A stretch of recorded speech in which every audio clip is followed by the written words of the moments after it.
Hey,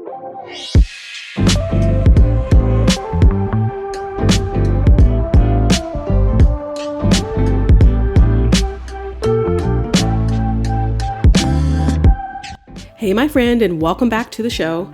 I'm Demetria, and if this is your first time here, I help podcasters build shows that are genuinely aligned with their voice, their message, and their business, so that your podcast is actually working for you and not just existing alongside your business. So I've been podcasting for over 2 decades, starting with the Christian Ladies Talk Radio back in 2005, and through my work with the Soul Podcasting Collective today. I've had a front row seat to what makes a podcast grow and what makes a podcast convert. And I want to be clear that those are two very different things. So today we're talking about something I think that a lot of podcasters feel, but haven't quite been able to name. And it's that quiet tension that shows up when you've been consistent, you've been showing up, your numbers look decent, and yet something still isn't clicking. You're not getting clients. The business isn't growing the way that you thought it would. And you're starting to wonder if something is just off. I want to speak directly to that today because I think what most people are experiencing isn't a content problem, it's an alignment problem. And once you understand the difference, a lot of things start to make sense. So before we get into it, I always like to invite you, my friend, to go ahead and grab your coffee or your tea or your favorite beverage. Seriously, just go take a second and grab something you like so that you can relax. I love to give you the opportunity to do that just because it really helps me to unwind because I'm doing the same thing and realize that this is not a quick tip episode. It's this kind of conversation where I want you present and I want you to feel like you're actually gleaning something from this episode. So if this has been your problem, your particular concern where you feel that your podcast is misaligned, and you're wondering what's happening with conversions, why your listeners aren't converting in terms of business or your call to actions, then I want this episode to help you in that area. So go ahead and grab your favorite beverage and come back when you're ready and I'll be here. So let's get into it.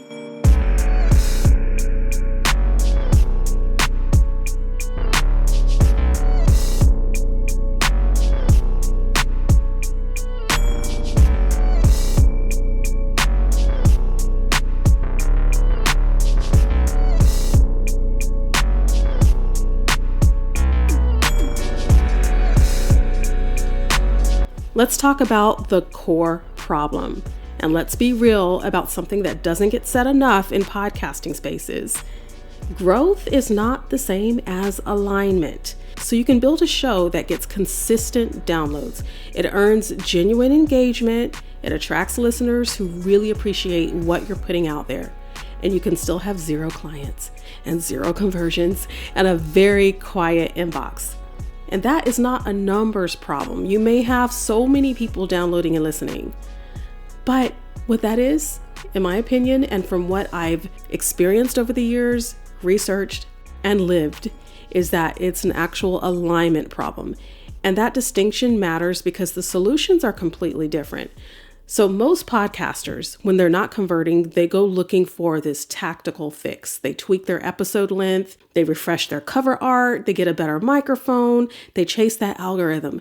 And all of these things are going to be some things that I talk about on this show and that I might even encourage you to do at some point. You may want to do all of these things, some or all of them, but none of these actually address the issue, which is that your show was never designed to move anyone anywhere. And if that is the problem, then all these other things that you do, it doesn't matter because you have to start with the design of your show.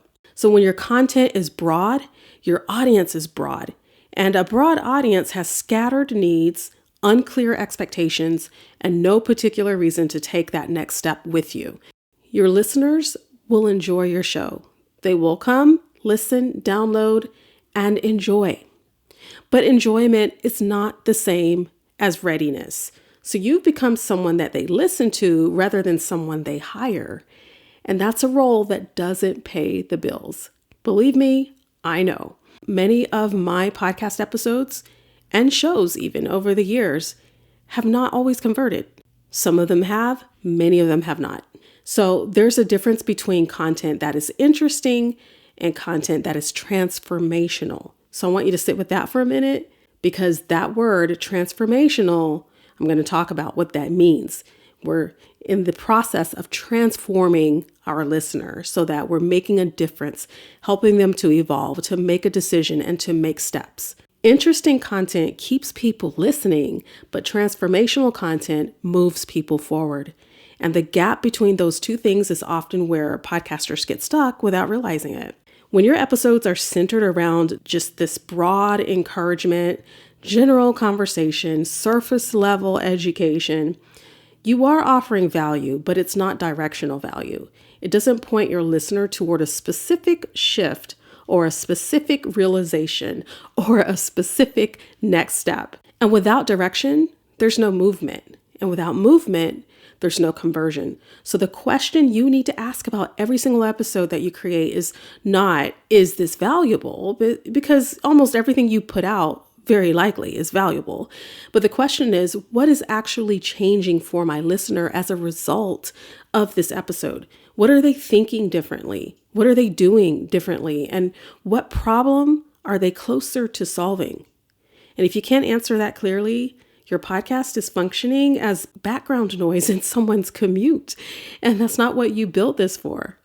So here's another layer that I think is genuinely under-conversed, and that's the difference between teaching and leading.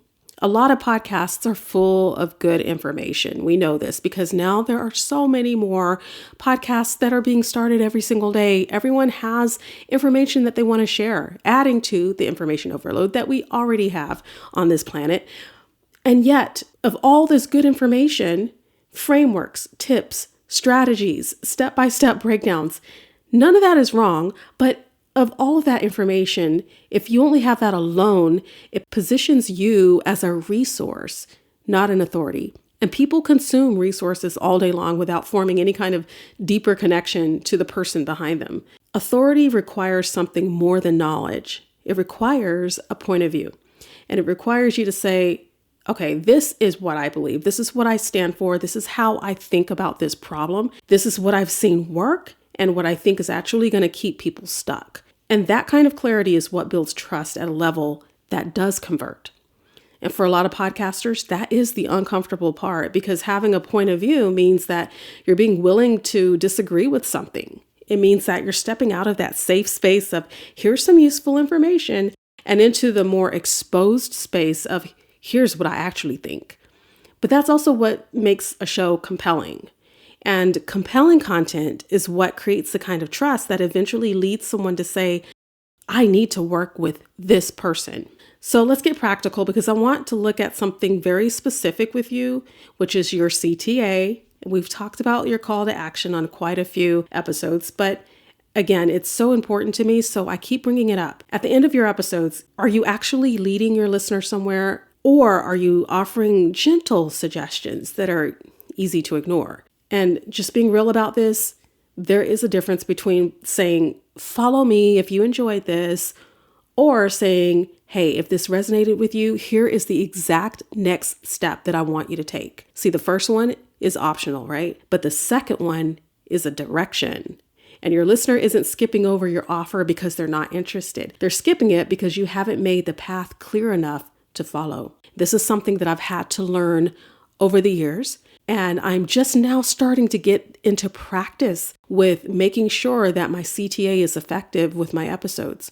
I don't do it for every episode. It's not always perfect. In fact, I would dare say it's never perfect, but it's a CTA and it's stronger each time I deliver, because I'm now more in the practice of placing those CTAs at the end of my episodes, and sometimes at the beginning and sometimes also in the middle of my shows. I think it's important to get in the practice of it and not be timid about it, and to know very clearly the path that you want your listeners to take when they're listening to your show. This connects directly to what I call your listener journey, and it's that intentional arc that you're building across all of your episodes. So every podcast is taking its listener somewhere. Whether you mapped it out or not, you are taking your listener somewhere. So the question is whether you're aware of where your listener is going, or are you moving them from curiosity into engagement, or from engagement to trust, or trust to action?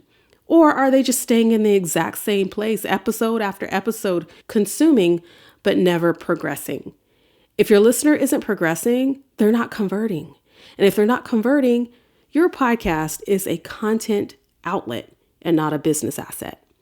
So again, I am talking to solopreneurs on this show, and a lot of you are very interested in making sure that your podcast is part of your business ecosystem. So when I talk about conversions and bringing your listener to a designated point at which they make a decision, they follow your path that you've laid out for them, and that you're creating this intentional customer journey for them, it's because I want you to see your podcast as an asset in your business. So I want to also name something here because I think it's important and it often gets skipped over in these kinds of conversations. Not all misalignment is strategic. Some of it is emotional. There are seasons of podcasting where you're still becoming the version of yourself who can fully stand behind what you offer. And in those seasons, it makes complete sense that you hold back a little bit. You might soften your stance. You stay in teaching mode because stepping into leadership feels risky when you're still figuring out what you actually believe. So you keep creating because movement feels productive, even when it's not moving you forward. I've been there quite a few times myself. It's just that constant one foot in front of the other, getting some content out there, not really knowing exactly where I'm going, but making the moves and the strides toward where I think I might want to go. And I've seen this pattern so many times, and I want you to know that it's not a character flaw. It's just a signal, and it's your show telling you that it's time to get clearer on what this podcast is actually here to do for you. Not just what it's about, and not just what you enjoy talking about, but what role it plays in your life and in your business. Because once that becomes clear, everything starts to consolidate. So your content gets more focused, your voice gets more grounded, your offers become naturally integrated into the work that you're already doing, and your listener finally has a real pathway to follow from all the way from that first episode to actually working with you. So if your podcast is doing well, quote unquote, on paper, but not doing what you actually need it to do, I want you to hear this very clearly, okay? You don't need to start over. You don't need better equipment. You just need alignment. And that's absolutely something that you can fix. And if you're listening to this and you're thinking, I'm too close to my own show to actually see what's off, what's not working well, then I have something for you. And I'm currently offering a podcast mini audit. Now, this is not my full-fledged audit where I go into SEO and all of the things. In this audit, I give you a focused, intentional review where I listen to your show, to one of your episodes with a trained ear, and I give you honest, specific feedback on your intro, your outro, your editing flow, your content length, and your overall listener experience. And you'll get a concise voice note or video note from me with clear, actionable direction, things you can implement right away without feeling like you have to tear everything down and start from scratch. And you'll also get that audit in a PDF form with even more specific steps to take to make your podcast episodes sharper and more concise. And this week only through April 14th, 2026, I'm offering $30 off for friends of this show. So if you would love one of those podcast mini audits, I am on it. This week, I have just completed one for a friend, and I would love to just continue doing that while I have a little time on my hands. I am going to get super busy over the next couple of months, but I thought that this would be a great couple of weeks to really focus in on podcast audits. So I'm going to open that up to you. All you need to do is use the code FRIENDS, and you'll see the link in the description for that audit at $30 off the full price. And if you're ready to stop guessing and start building something that actually works, that is your next step. All right, my friend, I can't wait to come back and share more with you. Our next episode is going to be an interview And I'm really looking forward to having that conversation. I have been switching up my publication times, and so I'm back to once a week now as opposed to 2 or 3 times a week, because things have gotten really busy for me, and my daughter's about to graduate high school, so things are getting super busy with college trips and all the things I'm doing. But for now, this is my new publication schedule, so I'll be back next week with an interview and the week after with more one-on-one chats with you. And I can't wait until then. And until next time, keep podcasting with soul. Happy podcasting.